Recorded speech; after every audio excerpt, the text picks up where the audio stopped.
नमस्कार। आज के इस वीडियो में दैनिक जागरण के संपादकीय से 437 शब्दों के डिक्टेशन को हम लोग लेने वाले हैं। लेकिन अगर आपको ये नहीं पता है कि इन 437 शब्दों की आउटलाइंस क्या होंगी, तो आप हमारे शॉर्ट हैंड टीम ऐप को प्ले स्टोर से डाउनलोड कर सकते हैं। ऐप पर इस पूरे आर्टिकल को शॉर्ट हैंड यानी संकेत लिपि में ट्रांसलेट करके आपको दिया जाएगा। अगर आपको इस डिक्टेशन के PDF की ज़रूरत है तो PDF भी आपको ऐप पर ही मिल जाएगा। लिंक इसी वीडियो के ठीक नीचे डिस्क्रिप्शन बॉक्स में आपको ऐप का मिल जाएगा। इस डिक्टेशन को हम 3 अलग अलग स्पीड में लेंगे। पहली बार में 70 की स्पीड में, दूसरी बार में 80 की स्पीड में, तो तीसरी और आखिरी बार में इसी डिक्टेशन को हम लोग 90 की स्पीड में लेने वाले हैं।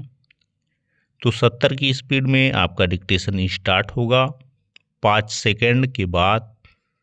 तब तक के लिए आप रेडी रहें।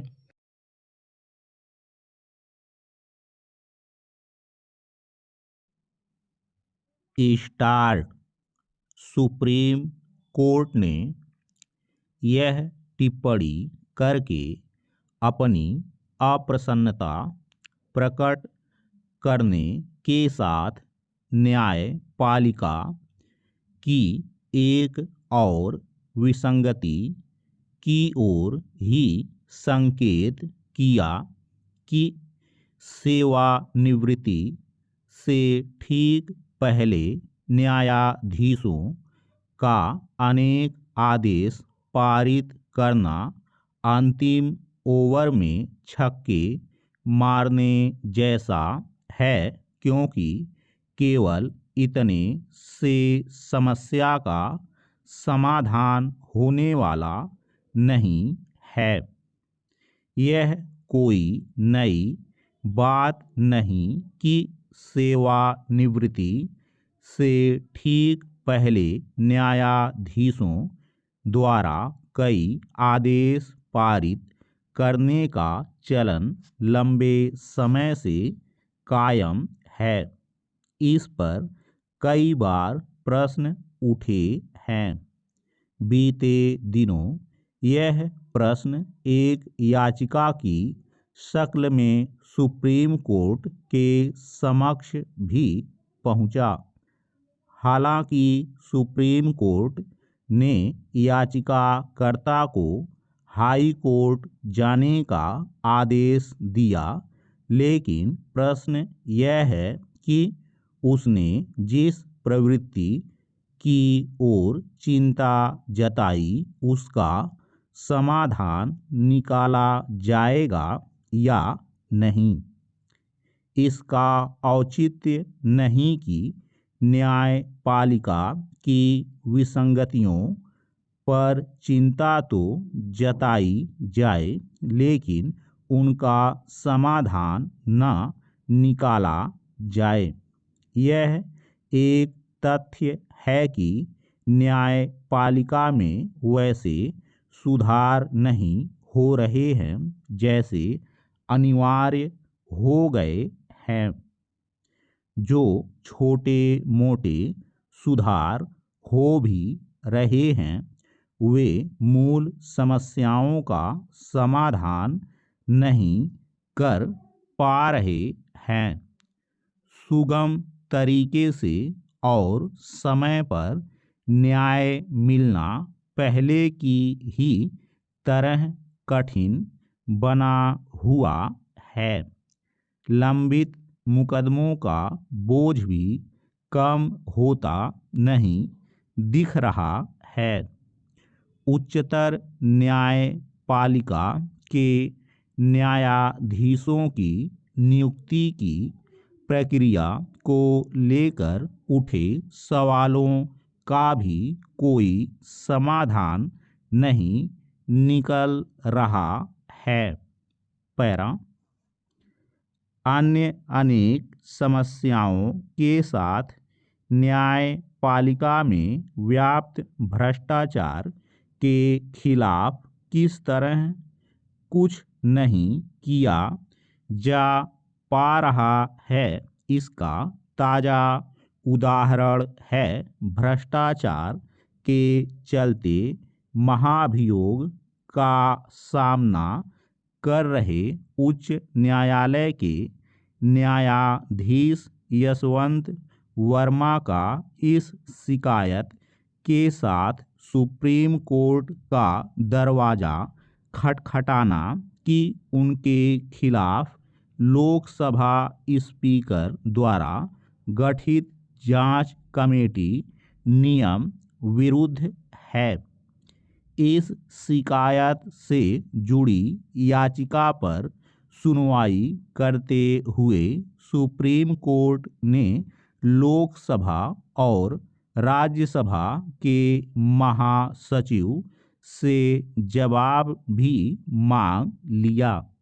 इस याचिका पर अंतिम निर्णय जो भी हो, इसकी अनदेखी नहीं की जा सकती कि वह गंभीर आरोपों से घिरने के बाद भी अपने पद पर बने हुए हैं। हाल फिलहाल उनके मामले का निपटारा होने के कोई आसार नहीं।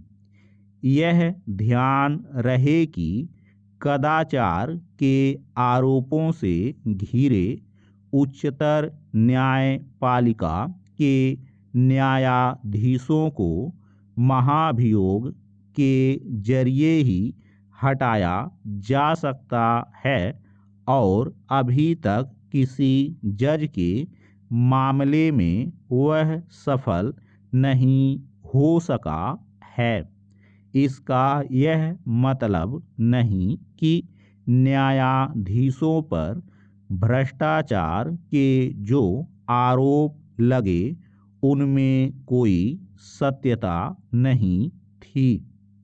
न्यायपालिका और विशेष रूप से सुप्रीम कोर्ट को यह समझना होगा कि यदि ठोस न्यायिक सुधारों की दिशा में आगे नहीं बढ़ा गया तो न्यायिक तंत्र को लेकर उठने वाली चिंताएं बढ़ती ही रहनी हैं। स्टॉप।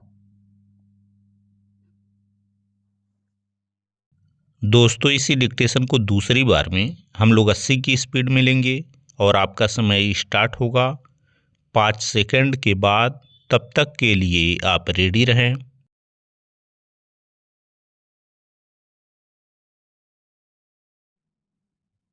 स्टार्ट। सुप्रीम कोर्ट ने यह टिप्पणी करके अपनी अप्रसन्नता प्रकट करने के साथ न्यायपालिका की एक और विसंगति की ओर ही संकेत किया कि सेवानिवृत्ति से ठीक पहले न्यायाधीशों का अनेक आदेश पारित करना अंतिम ओवर में छक्के मारने जैसा है, क्योंकि केवल इतने से समस्या का समाधान होने वाला नहीं है। यह कोई नई बात नहीं कि सेवानिवृत्ति से ठीक पहले न्यायाधीशों द्वारा कई आदेश पारित करने का चलन लंबे समय से कायम है। इस पर कई बार प्रश्न उठे हैं। बीते दिनों यह प्रश्न एक याचिका की शक्ल में सुप्रीम कोर्ट के समक्ष भी पहुंचा। हालांकि सुप्रीम कोर्ट ने याचिकाकर्ता को हाई कोर्ट जाने का आदेश दिया, लेकिन प्रश्न यह है कि उसने जिस प्रवृत्ति की ओर चिंता जताई उसका समाधान निकाला जाएगा या नहीं। इसका औचित्य नहीं कि न्यायपालिका की विसंगतियों पर चिंता तो जताई जाए, लेकिन उनका समाधान न निकाला जाए। यह एक तथ्य है कि न्यायपालिका में वैसे सुधार नहीं हो रहे हैं जैसे अनिवार्य हो गए हैं। जो छोटे मोटे सुधार हो भी रहे हैं वे मूल समस्याओं का समाधान नहीं कर पा रहे हैं। सुगम तरीके से और समय पर न्याय मिलना पहले की ही तरह कठिन बना हुआ है। लंबित मुकदमों का बोझ भी कम होता नहीं दिख रहा है। उच्चतर न्यायपालिका के न्यायाधीशों की नियुक्ति की प्रक्रिया को लेकर उठे सवालों का भी कोई समाधान नहीं निकल रहा है। पैरा अन्य अनेक समस्याओं के साथ न्यायपालिका में व्याप्त भ्रष्टाचार के खिलाफ किस तरह कुछ नहीं किया जा पा रहा है इसका ताज़ा उदाहरण है भ्रष्टाचार के चलते महाभियोग का सामना कर रहे उच्च न्यायालय के न्यायाधीश यशवंत वर्मा का इस शिकायत के साथ सुप्रीम कोर्ट का दरवाज़ा खटखटाना कि उनके खिलाफ लोकसभा स्पीकर द्वारा गठित जांच कमेटी नियम विरुद्ध है। इस शिकायत से जुड़ी याचिका पर सुनवाई करते हुए सुप्रीम कोर्ट ने लोकसभा और राज्यसभा के महासचिव से जवाब भी मांग लिया।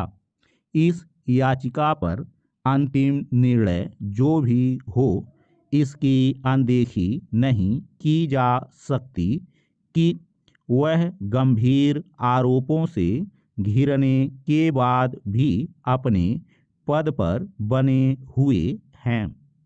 हाल फिलहाल उनके मामले का निपटारा होने के कोई आसार नहीं। यह ध्यान रहे कि कदाचार के आरोपों से घिरे उच्चतर न्यायपालिका के न्यायाधीशों को महाभियोग के जरिए ही हटाया जा सकता है और अभी तक किसी जज के मामले में वह सफल नहीं हो सका है। इसका यह मतलब नहीं कि न्यायाधीशों पर भ्रष्टाचार के जो आरोप लगे उनमें कोई सत्यता नहीं थी। न्यायपालिका और विशेष रूप से सुप्रीम कोर्ट को यह समझना होगा कि यदि ठोस न्यायिक सुधारों की दिशा में आगे नहीं बढ़ा गया तो न्यायिक तंत्र को लेकर उठने वाली चिंताएं बढ़ती ही रहनी हैं। स्टॉप। दोस्तों, इसी डिक्टेशन को तीसरी और आखिरी बार में हम लोग 90 की स्पीड में लेंगे और आपका समय स्टार्ट होगा 5 सेकंड के बाद। तब तक के लिए आप रेडी रहें।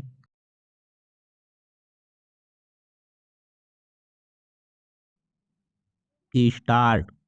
सुप्रीम कोर्ट ने यह टिप्पणी करके अपनी अप्रसन्नता प्रकट करने के साथ न्यायपालिका की एक और विसंगति की ओर ही संकेत किया कि सेवानिवृत्ति से ठीक पहले न्यायाधीशों का अनेक आदेश पारित करना अंतिम ओवर में छक्के मारने जैसा है, क्योंकि केवल इतने से समस्या का समाधान होने वाला नहीं है। यह कोई नई बात नहीं कि सेवानिवृत्ति से ठीक पहले न्यायाधीशों द्वारा कई आदेश पारित करने का चलन लंबे समय से कायम है। इस पर कई बार प्रश्न उठे हैं। बीते दिनों यह प्रश्न एक याचिका की शक्ल में सुप्रीम कोर्ट के समक्ष भी पहुंचा। हालांकि सुप्रीम कोर्ट ने याचिकाकर्ता को हाई कोर्ट जाने का आदेश दिया, लेकिन प्रश्न यह है कि उसने जिस प्रवृत्ति की ओर चिंता जताई उसका समाधान निकाला जाएगा या नहीं। इसका औचित्य नहीं कि न्यायपालिका की विसंगतियों पर चिंता तो जताई जाए, लेकिन उनका समाधान न निकाला जाए। यह एक तथ्य है कि न्यायपालिका में वैसे सुधार नहीं हो रहे हैं जैसे अनिवार्य हो गए हैं। जो छोटे मोटे सुधार हो भी रहे हैं वे मूल समस्याओं का समाधान नहीं कर पा रहे हैं। सुगम तरीके से और समय पर न्याय मिलना पहले की ही तरह कठिन बना हुआ है। लंबित मुकदमों का बोझ भी कम होता नहीं दिख रहा है। उच्चतर न्यायपालिका के न्यायाधीशों की नियुक्ति की प्रक्रिया को लेकर उठे सवालों का भी कोई समाधान नहीं निकल रहा है। पैरा अन्य अनेक समस्याओं के साथ न्यायपालिका में व्याप्त भ्रष्टाचार के खिलाफ किस तरह कुछ नहीं किया जा पा रहा है, इसका ताज़ा उदाहरण है भ्रष्टाचार के चलते महाभियोग का सामना कर रहे उच्च न्यायालय के न्यायाधीश यशवंत वर्मा का इस शिकायत के साथ सुप्रीम कोर्ट का दरवाज़ा खटखटाना कि उनके खिलाफ लोकसभा स्पीकर द्वारा गठित जांच कमेटी नियम विरुद्ध है। इस शिकायत से जुड़ी याचिका पर सुनवाई करते हुए सुप्रीम कोर्ट ने लोकसभा और राज्यसभा के महासचिव से जवाब भी मांग लिया। इस याचिका पर अंतिम निर्णय जो भी हो इसकी अनदेखी नहीं की जा सकती कि वह गंभीर आरोपों से घिरने के बाद भी अपने पद पर बने हुए हैं। हाल फिलहाल उनके मामले का निपटारा होने के कोई आसार नहीं।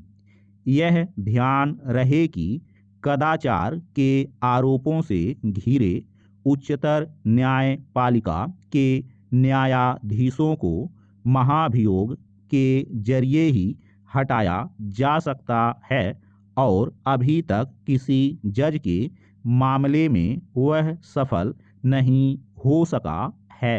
इसका यह मतलब नहीं कि न्यायाधीशों पर भ्रष्टाचार के जो आरोप लगे उनमें कोई सत्यता नहीं थी। न्यायपालिका और विशेष रूप से सुप्रीम कोर्ट को यह समझना होगा कि यदि ठोस न्यायिक सुधारों की दिशा में आगे नहीं बढ़ा गया तो न्यायिक तंत्र को लेकर उठने वाली चिंताएं बढ़ती ही रहनी हैं। स्टॉप।